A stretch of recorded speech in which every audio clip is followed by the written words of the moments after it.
An animal criminal, a poetic lawyer, and a beloved children's author all walk into a radio studio. That's this week on Death of the Reader as we continue our journey into Anna Katharine Green's House in the Mist.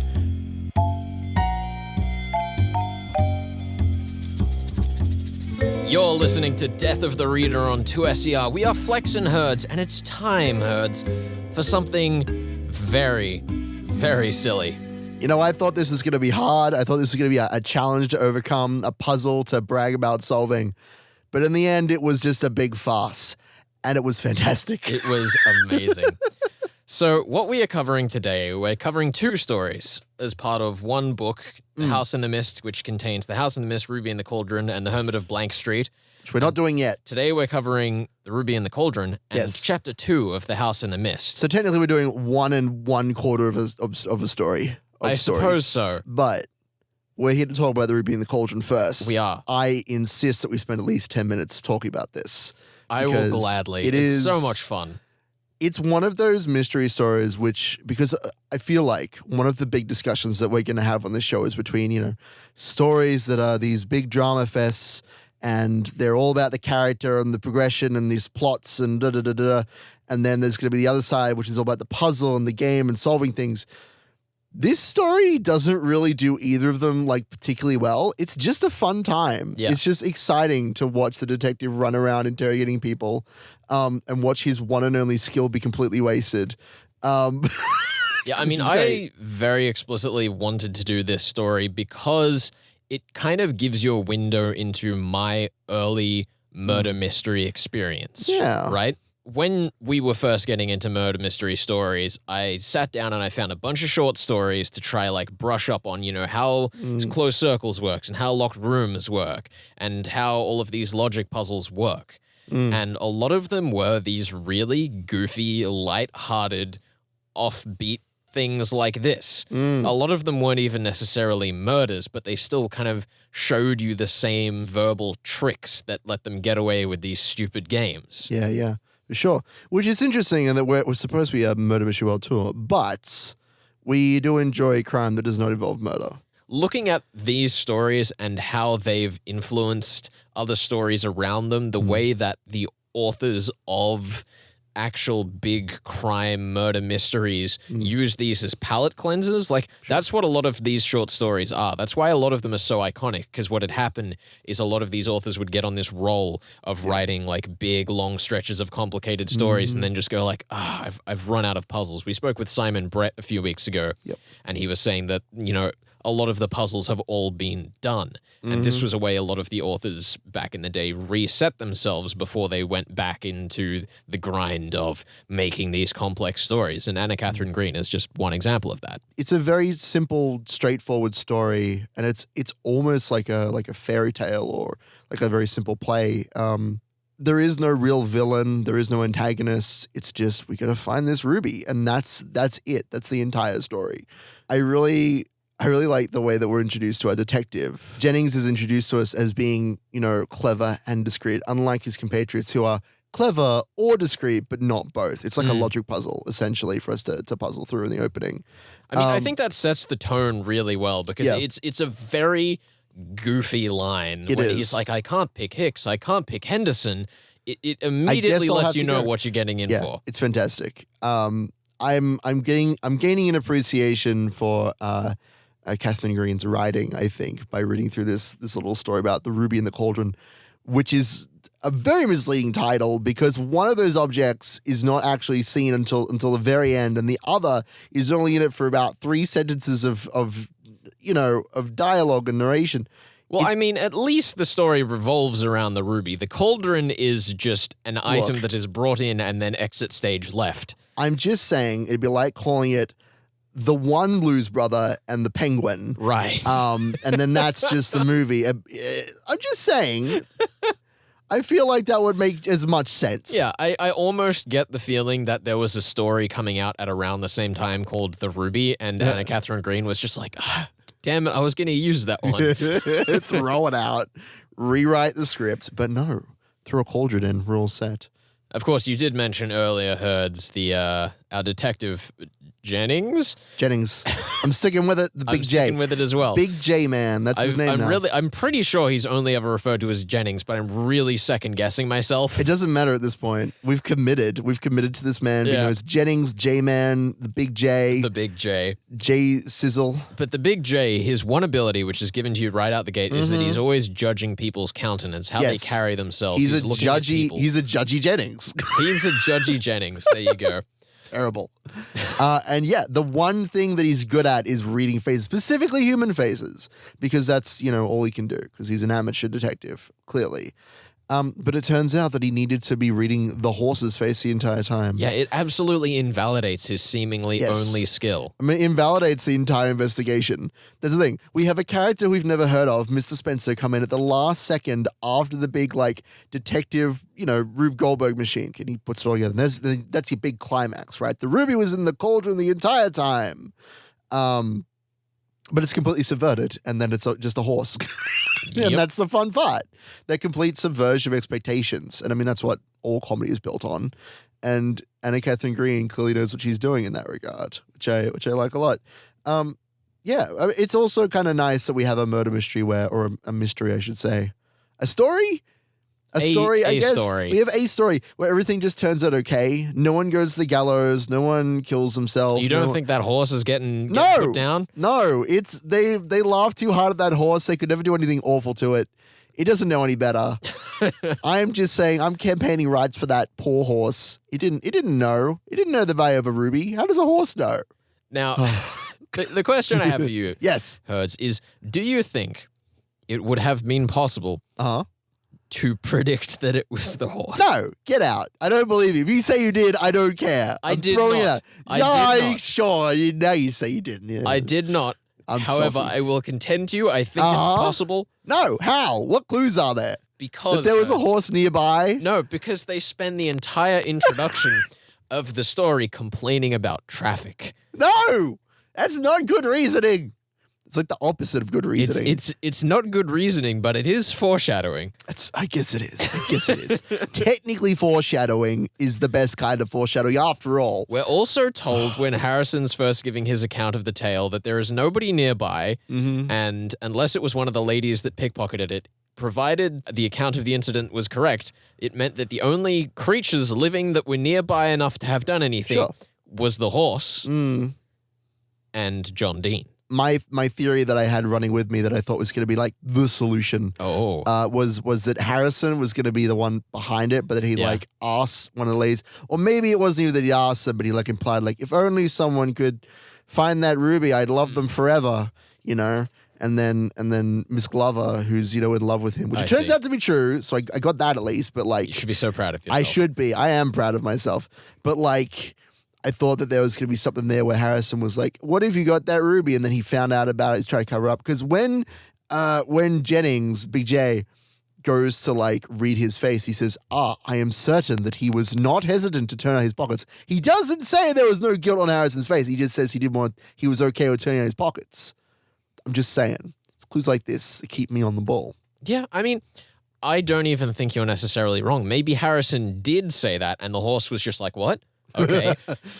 Harrison told the horse to pick up the ruby. Yeah, I mean, Is that maybe what you're that's why he saying? didn't want to turn out Oh his my. pockets. No, is he because did, he had though. his horse translation guide No, in but his he pocket. did want to turn out his pockets. That was the clue that we got. And so I'm basing all of my reasoning off that I one see. line, as one should when Right. solving a murder mystery. Of course. Yeah, you understand. You see now. It was Harrison the entire time. But I think you missed the point, is that these are old multi-breasted pockets Yes. of jackets with, It would with take many very long pockets. time. And if he turned out 3 pockets, he still has 18 It's true. left in the back. That's why you got to be thorough. Exactly. That's why he couldn't just do it there and then. That'd be rude. He'd be taking out his silverware and there's always little bits of dust and stuff falling everywhere. I'm just saying. I mean, that's also why His these pocket detective watch? stories never actually feature us, really interrogating people because it would take too long to turn That's out why all of these pockets. It's so much more dramatic just to have the criminal say, "I did it," and then they reach into their one pocket and pull out the thing. you It's know? really, I feel as though fashion brands these days have been coerced into having fewer pockets on our Yes. clothing just so it's easier for the police to turn them out when That's needed. absolutely true. I guarantee there is a law somewhere in some country that says you must have no more than 5 pockets. it's breaking the law to have that many pockets because that is just too much effort. Too much effort to search. Yeah, I mean, It's highly illegal. If they pick you up by the ankles and shake you out, everything should come Yeah, out. that's how it works in the cartoons. You can't have a pocket that like falls into another pocket. That's No. just cheating. Dude, that's just too many pockets. Why do you need that many pockets? I'm just saying, just get one big pocket. Much easier. I see this discussion has clearly gone absolutely off the rails. That's how it should But be. that's how it should be That's for this how story. it should be. I- That's what this story is. It's off the rails. It completely comes out of left field. It's fantastic. Yeah, I really hope that those of you who read along with this story thoroughly enjoyed it. Like, it's obviously old school humor. Like, Yeah. it's not a book you're going to be absolutely howling about, but it is silly and it's fun silly. Yeah. Either way, that has been Ruby in the Cauldron. What's that? Is that what that was? I mean, it's been the Ruby. The ruby and the endless Ruby- pockets? I guess the many pockets? I would have called this story the Ruby and the Horse, but that would have given things the away far too What easily. about Ruby and Jennings or Ruby and the manor or the party? The Ruby at the party? I'm just saying. There was a better title in there somewhere. Jennings Ruby Rube Goldberg machine? That's the one. That's That's the it. one. Trademark that quick. Or someone steals it. Don't you steal that. Coming up next on the show, Herds spoke with Anna Feinberg, author of the much beloved children's series Tashi. And then later on in the show, we'll be talking chapter 2 of The House in the Mist. This is Death of the Reader. Stick around.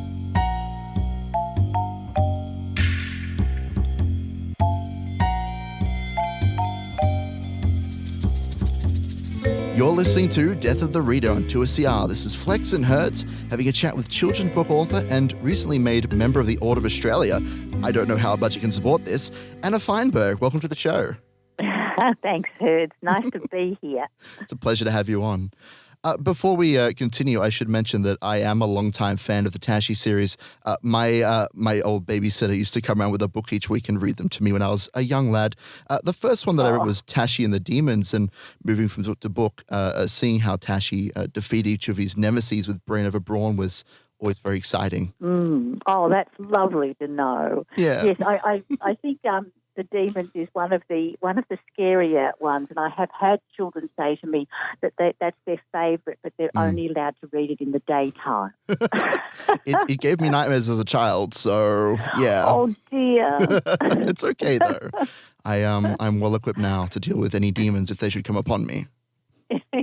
Well, you know the strategies now, you see, I do. to deal with them. It's going to outsmart them, of course, like Tashi. Yeah. Yes, because really they're very silly. That's the thing to know. Of course.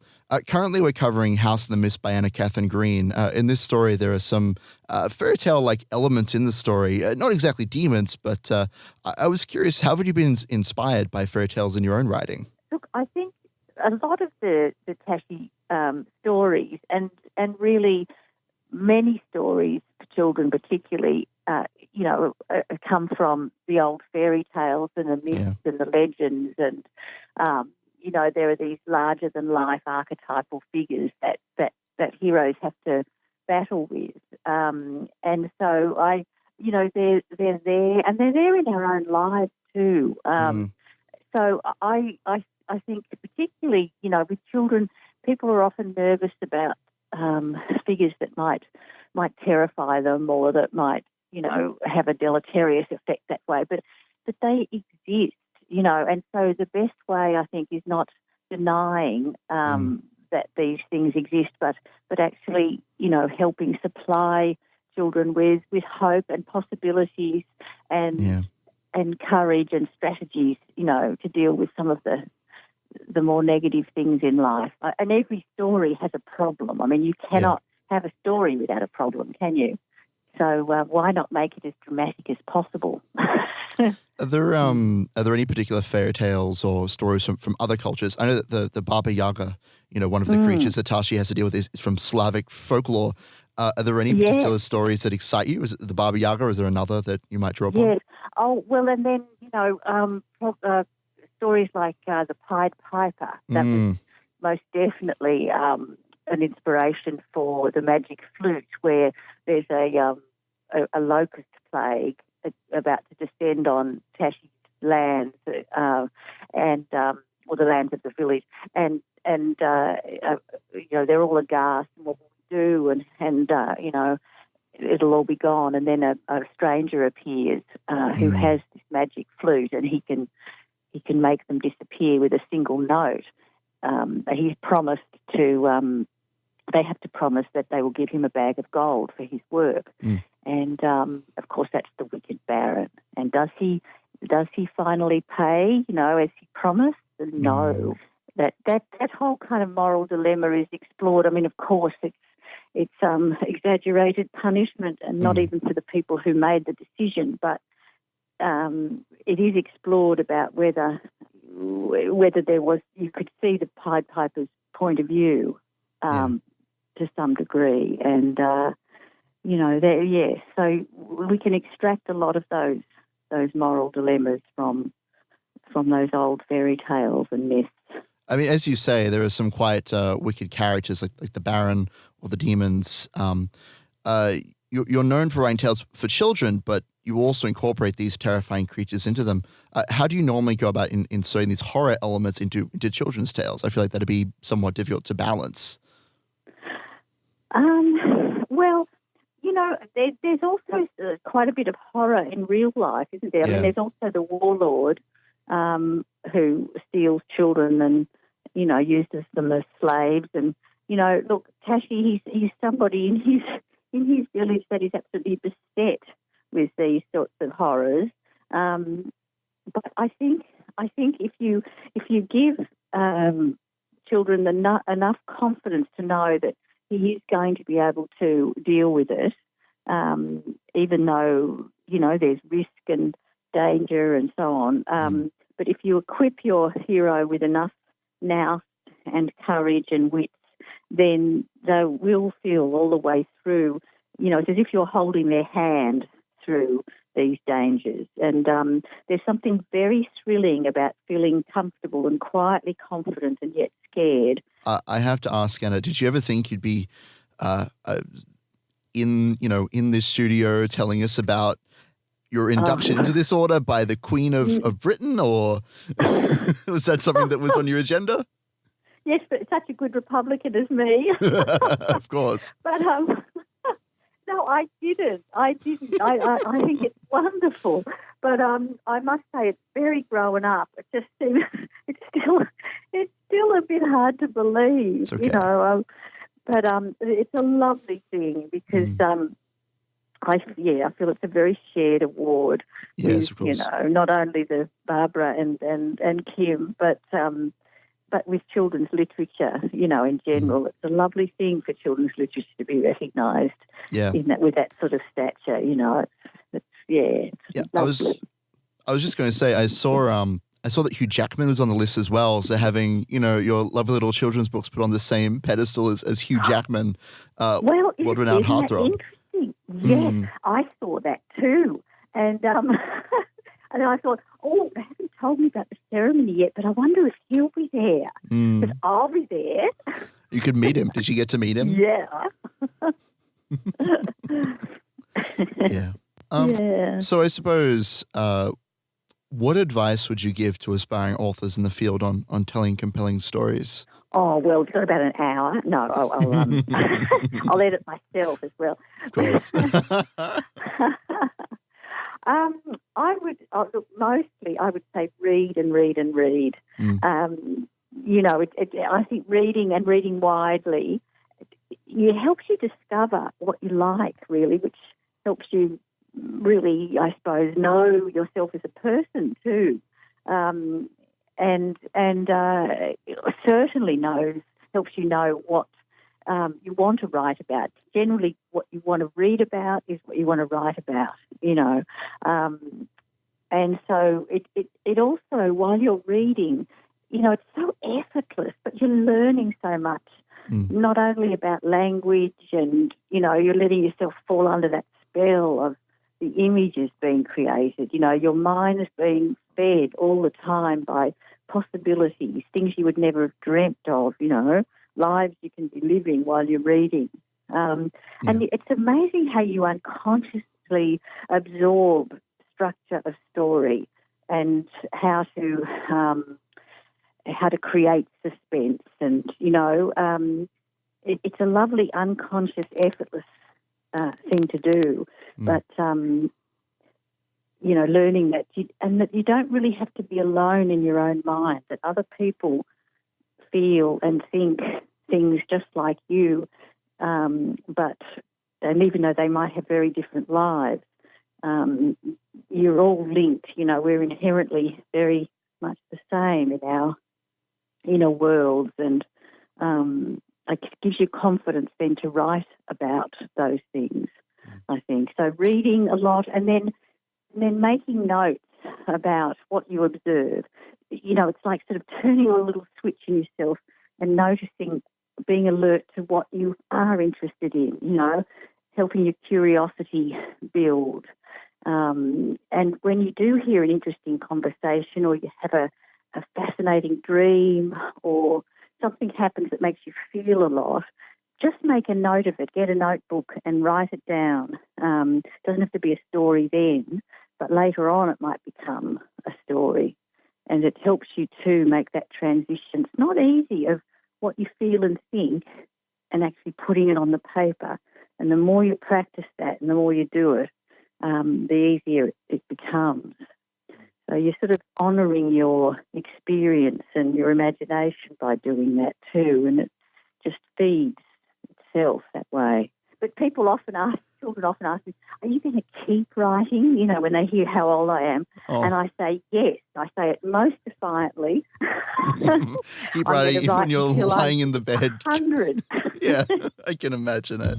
Alrighty. Well, you're listening to Death of the Reader. I'm Hurt, so I'd like to say another big thank you to Anna Feinberg, author of the much-beloved Tashi stories, for being on the show today. Thank you, Anna. Oh, thank you, Hurt. I really enjoyed it.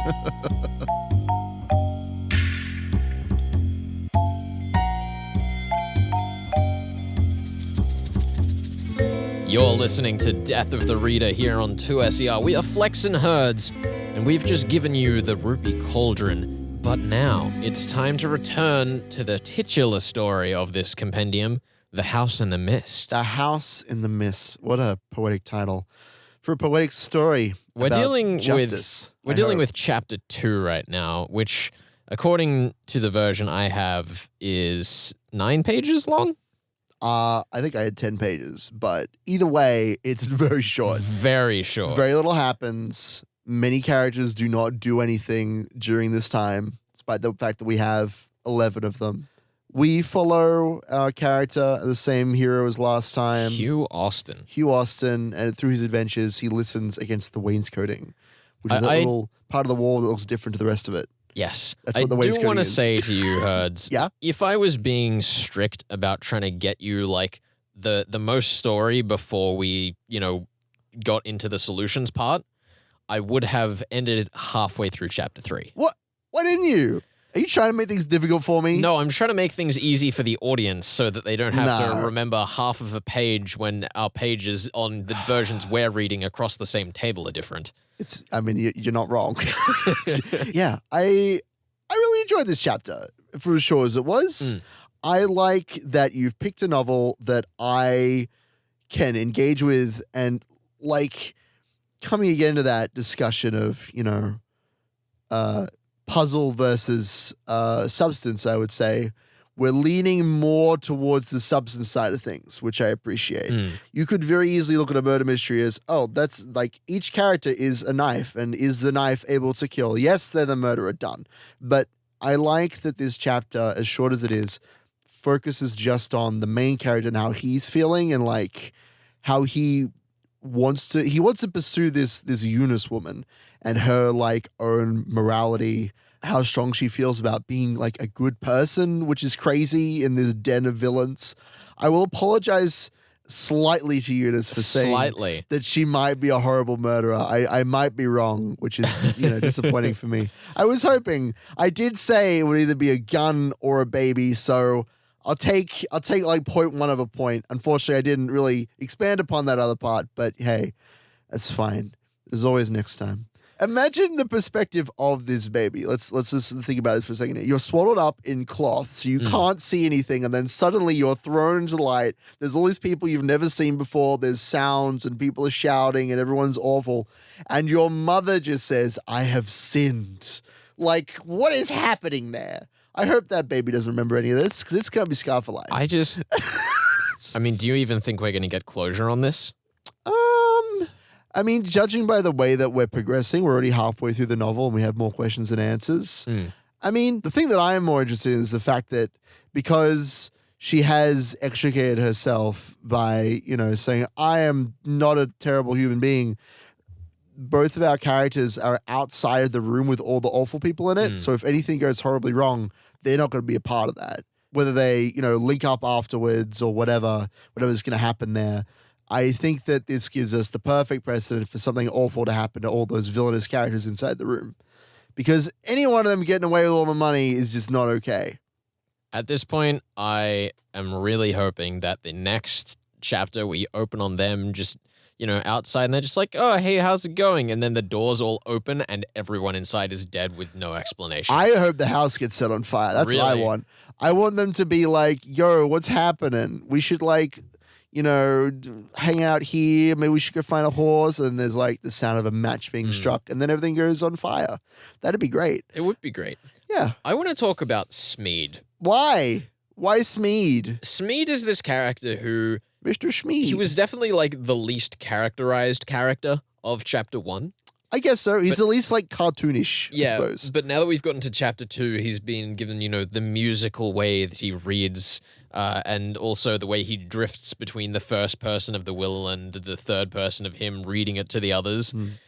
He's a very animated character very relative animated. to anyone else. And he enjoys his job. He Yes. enjoys the misery that he causes in drawing everything out to the nth degree, which is fantastic. It's so weird because like part of me looks at him and I'm like, he is clearly the villain in this pile of villains because he's not like, Well- I think he's the villain for the same reasons you thought Eunice was. Yeah. Where she's given enough characterization to make her suspicion, but not enough to sell her as the villain. Well, he's certainly the orchestrator of this. I think that... Really?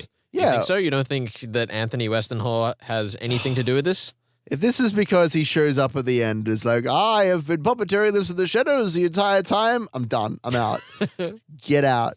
Yeah, I don't know. I think that the most obvious thing that's going on here is that Smeed is like, I'm going down, I'm taking you all with me, or he locks the door on them or something like that. In fairy tale stories, which this kind of reminds me of in terms of the way that the characters are portrayed, as you say, very animated. I could imagine this being a cartoon. Usually the villains get their comeuppance, and I would not be surprised in the plan, whether it's Smeed's or Austin's or whoever's it is, that like, if any man has or woman has some kind of sin that they want to admit, they should leave this place and not get all of the thousands of dollars, all of the hundreds of thousands of dollars. That's a test. That's to see if there's anyone who is good enough to actually leave the damn house before something bad happens. Right. So you think that everyone that's stuck in here is going to have something bad happen to Yes. them because they didn't leave? This is when the demons come out and are like, you have the sin of greed. We will now take you down to hell. That's going to happen. It's going to happen. That's All right. That's why the mist is here, because there are misty demons out there. All right, Oh, all right. I can't wait for it.